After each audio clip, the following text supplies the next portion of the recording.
The Lakers were down 12 points late in the game against the Suns. Emotions were boiling over, and Dillon Brooks was in LeBron's face yet again.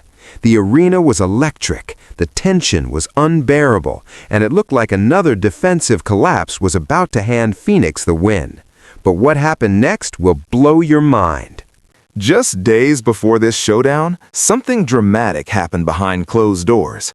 Coach Redick called a film session that players are calling embarrassing. DeAndre Ayton didn't hold back when describing it, saying JJ basically told them they were showing their ass on defense and it was time to tighten up.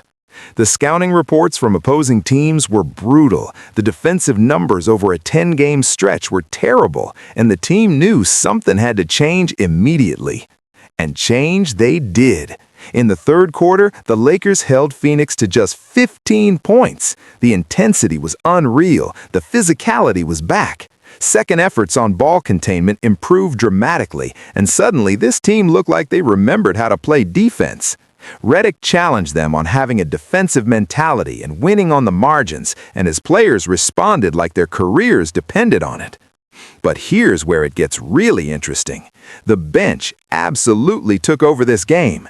Vanderbilt hadn't played in a month, completely out of the rotation, and nobody knew if he'd see the floor again this season.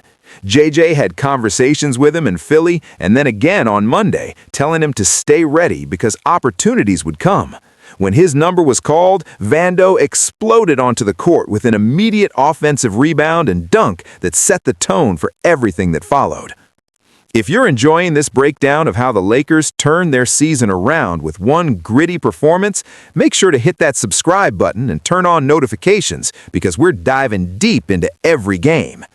The bench mob, featuring Vanderbilt, Jackson Hayes, Gabe Vincent, and Jake, all brought an edge that was absolutely contagious. They were flying around, deflecting passes, crashing the offensive glass, and playing with a desperation that the starters fed off of.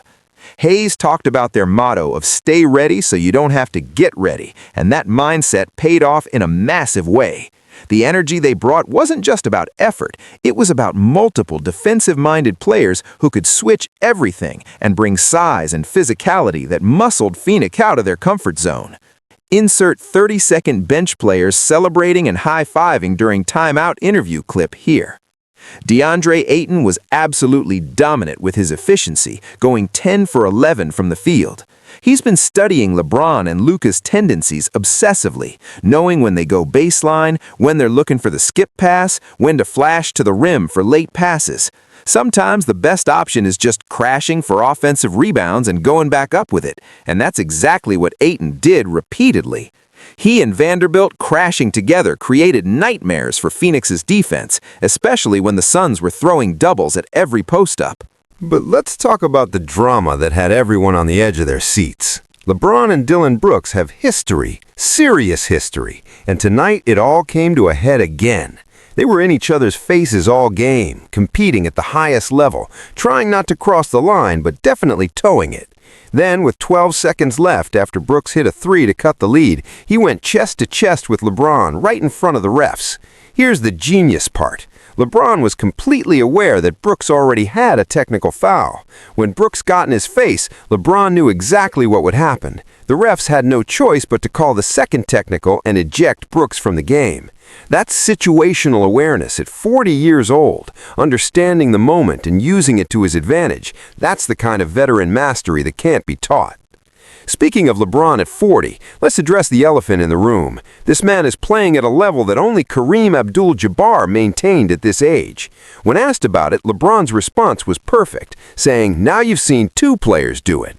The confidence, the execution, the clutch gene." He missed the first free throw with the game on the line, but calmly knocked down the next two because that's what legends do. He studied film of Grayson Allen's step-through move from a previous game, and when Allen tried it in the final seconds, LeBron was ready and got the block to seal the victory. Don't forget to subscribe if you want more breakdowns like this, because we're covering every twist and turn of this Lakers season. The emotional roller coaster of this game was insane. The Lakers built a 20-point lead, watched it evaporate, then had to grind out the win in the closing seconds. Marcus Smart made a costly mistake trying to throw an alley-oop to Vanderbilt in transition instead of taking the easy layup himself, admitting afterwards that being too unselfish is sometimes selfish. But the team didn't panic. They've been practicing late-game situations religiously, and it showed. They're now 9-0 in clutch games this season. Redick said something fascinating after the game. He loves winning ugly games like this because it means the team got in the trenches and fought. Winning when everything's going perfect is easy, but winning when you're making mistakes, when the other team is making runs, when emotions are boiling over, that reveals character. That shows growth. And growth is what this Lakers team is all about right now, not perfection.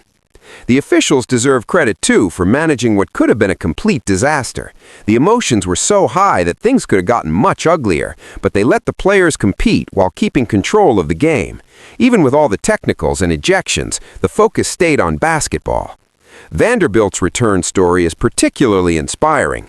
He admitted he felt the rust from not playing in game action for a month, saying you can't replicate NBA minutes no matter how hard you work in practice.